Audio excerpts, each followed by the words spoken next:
ഹലാൽ ഭക്ഷണവുമായി ബന്ധപ്പെട്ടുകൊണ്ടുള്ള ഹലാൽ എന്നുള്ള പ്രയോഗം വലിയ തോതിൽ ചർച്ചയായ ഒരിടാണ് ഇന്ത്യ. നമുക്കറിയാം അത് യു പിയിലും കേരളത്തിലും ഒക്കെ ചർച്ചകൾക്ക് അത് ഇടയാക്കിയിരുന്നു. ഇപ്പോൾ ഇത് പറയാൻ കാരണം മറ്റൊന്നുമല്ല, കഴിഞ്ഞ ഈ ജൂൺ 1 ഒമാനും ഇന്ത്യയും തമ്മിലൊരു വ്യാപാര കരാറുണ്ടാക്കിയിട്ടുണ്ട്.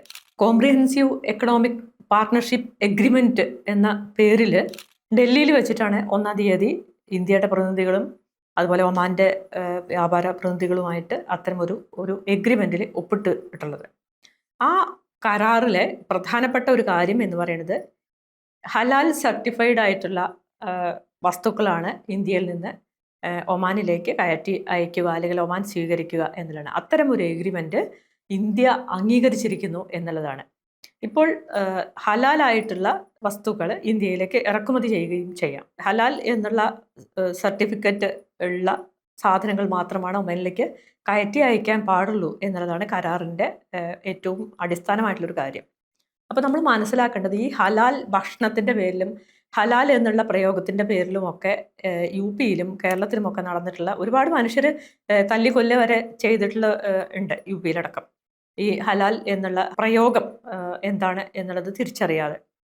നമുക്കറിയാം കേരളത്തിൽ ഹലാൽ ഇവിടെ വലിയ ചർച്ചയായിരുന്നു. അത് തുപ്പിയ മൗലവിമാർ അല്ലെങ്കിൽ മൗലിയന്മാർ തുപ്പിയിട്ടുള്ള ഭക്ഷണമാണ് ഹലാൽ ഭക്ഷണം എന്നുള്ള രീതിയിൽ വലിയ പ്രചാരണം നടക്കേണ്ടായിട്ടുണ്ട്. ഹോട്ടലുകളുടെ മുമ്പിൽ ഹലാൽ എന്നുള്ള ബോർഡ് കണ്ടാൽ അവിടെ കയറി ഭക്ഷണം കഴിക്കരുത് എന്ന് നിർദ്ദേശം കൊടുക്കുന്ന നിലയിലേക്ക് കാസയെ പോലുള്ള സംഘടനകൾ എത്തേണ്ടായി. അതുപോലെ സംഘപരിവാര സംഘടനകൾ എത്തേണ്ടായി. അത്രയും മോശം നിലയിലേക്ക് കേരളത്തിൽ വരെ കാര്യങ്ങൾ എത്തിയിരുന്നു. നമുക്കറിയാം വളരെ പ്രാധാന്യമുള്ള ചില ഭക്ഷ്യ കമ്പനികൾ ഇപ്പോൾ ചില ഗോതമ്പ് പാക്കറ്റിൻ്റെ ഒക്കെ പുറത്ത് ഹലാൽ അല്ല, നോൺ ഹലാൽ എന്ന് എഴുതുന്ന നിലയിലേക്കും അതുപോലെ ഹലാൽ എന്ന് എഴുതുന്ന നിലയിലേക്കും ഒക്കെ കാര്യങ്ങൾ പോവുകയുണ്ടായിട്ടുണ്ട്. ഞാൻ പറഞ്ഞു വന്നത് മറ്റൊന്നുമല്ല, ഇത്ര വലിയ വിവാദമുണ്ടാക്കി അല്ലെങ്കിൽ ഇത്ര വലിയ സംഘർഷങ്ങൾ ഉണ്ടാക്കിയിട്ടുള്ള ഇപ്പോൾ ഈവൻ നമുക്കറിയാം എറണാകുളത്ത് തുഷാര അജിത്ത് എന്ന് പറയുന്ന ഒരു സ്ത്രീ പുതുതായിട്ടൊരു ഹോട്ടൽ തുടങ്ങി.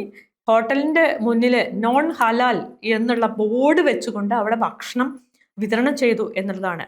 അവിടെ പോർക്കൊക്കെ വിതരണം ചെയ്തു.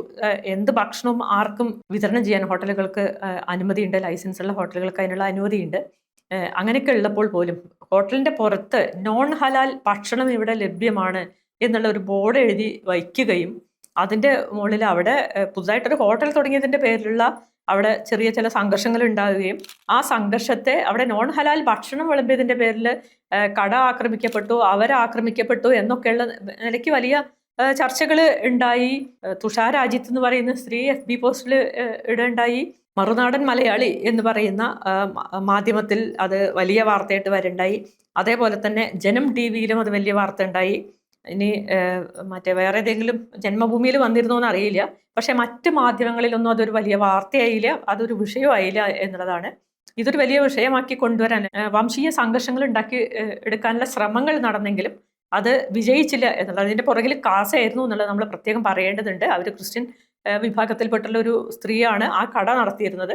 അപ്പോൾ ആ കാസയായിരുന്നു ഇതിൻ്റെ പുറകിലുണ്ടായിരുന്നതാണ്. അതേപോലെ നമുക്കറിയാം 2024 കേക്ക്, 2024 ഡിസംബറിലെ കേക്കുകളൊന്നും ഈ ഹലാൽ ഉള്ള കേക്കുകൾ കഴിക്കാൻ പാടില്ല എന്നാണ്. അപ്പോൾ ഒരു മതവിശ്വാസി അല്ലെ മുസ്ലിം മതവിശ്വാസി അവരുടെ വിശ്വാസം അനുസരിച്ച് ഉണ്ടാക്കിയിട്ടുള്ള കേക്കുകൾ മറ്റൊരു അതായത് ഈ ക്രിസ്മസ് ദിനം കഴിക്കാൻ പാടില്ല എന്നുള്ള നിലയിലൊക്കെ കാസ പ്രചാരണം നടത്തേണ്ടായി.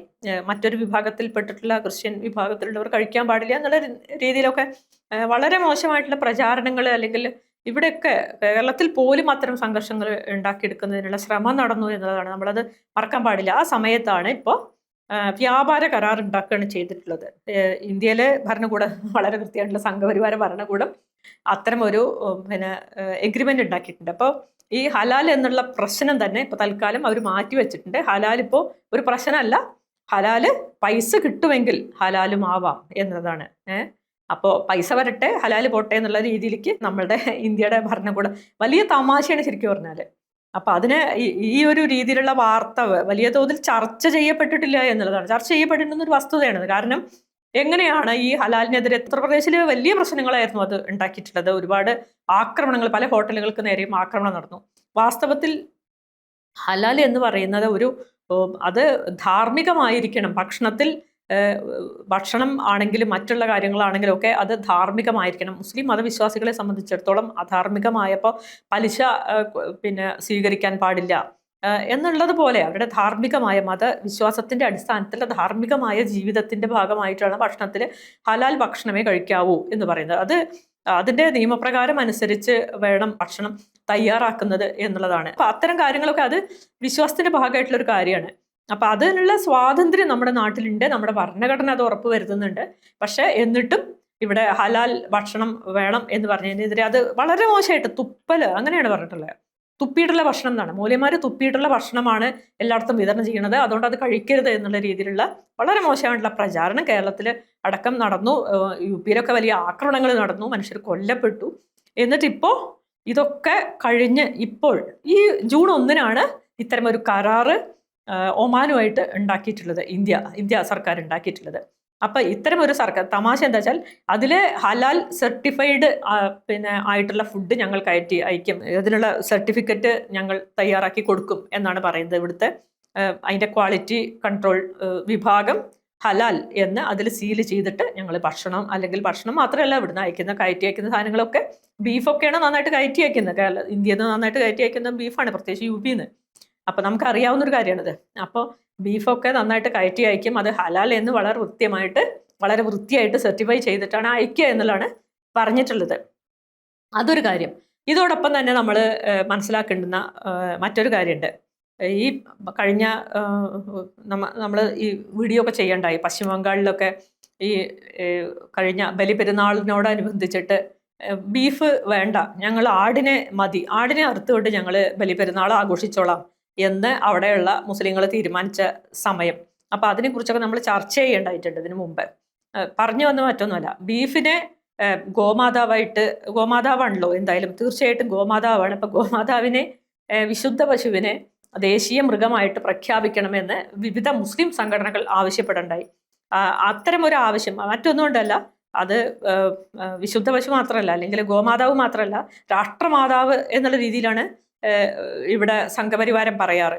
അപ്പോൾ വിശുദ്ധ പശുവിനെ, അങ്ങനെയാണെങ്കിൽ ഈ ഗോമാതാവിനെ അറുക്കണ്ടെന്ന് തീരുമാനിക്കുക, അത് ദേശീയ മൃഗമായിട്ട് പശുവിനെ പ്രഖ്യാപിച്ചാൽ നല്ലതാണ് എന്നുള്ളൊരു അഭിപ്രായം വിവിധ മുസ്ലിം സംഘടനകൾ ഉന്നയിക്കുകയുണ്ടായി. ഉടൻ അത് തിരിച്ചറിഞ്ഞു യോഗി ആദിത്യനാഥ്, ഉടൻ തിരിച്ചറിയുകയും മൂപ്പര് പറഞ്ഞിട്ടുള്ളൊരു കാര്യം എന്ന് പറഞ്ഞാൽ ദേശീയ മൃഗമായിട്ട് പശുവിനെ പ്രഖ്യാപിക്കാൻ പ്രയാസമാണ്, ദേശീയ മൃഗമല്ല, അത് രാഷ്ട്രമാതാവാണ്. രാഷ്ട്രമാതാവിനോടുള്ള ബഹുമാനവും സ്നേഹവും ഒക്കെ ഞങ്ങളുടെ മനസ്സിലുണ്ട്. അമ്മയും മക്കളും തമ്മിലുള്ള ബന്ധം ഔപചാരികമായിട്ട് പ്രഖ്യാപിക്കണ്ട എന്നുള്ളത് കൊണ്ട് തന്നെ ദേശീയ മൃഗമായിട്ട് ഞങ്ങൾ പശുവിനെ പ്രഖ്യാപിക്കില്ല എന്ന് ആദിത്യനാഥ് പറഞ്ഞിട്ടുണ്ട്.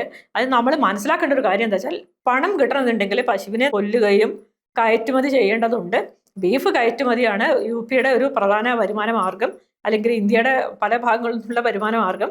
അതുകൊണ്ട് തന്നെ മൊത്തത്തിൽ പണം കിട്ടുമെങ്കിൽ ഒരു മാതാവും ഇല്ല, ഒരു വിശുദ്ധിയില്ല. അപ്പൊ വിശുദ്ധ പശുവല്ല, ഗോമാതാവും അല്ല, ഞങ്ങൾ ബീഫ് കയറ്റുമതി ചെയ്യും.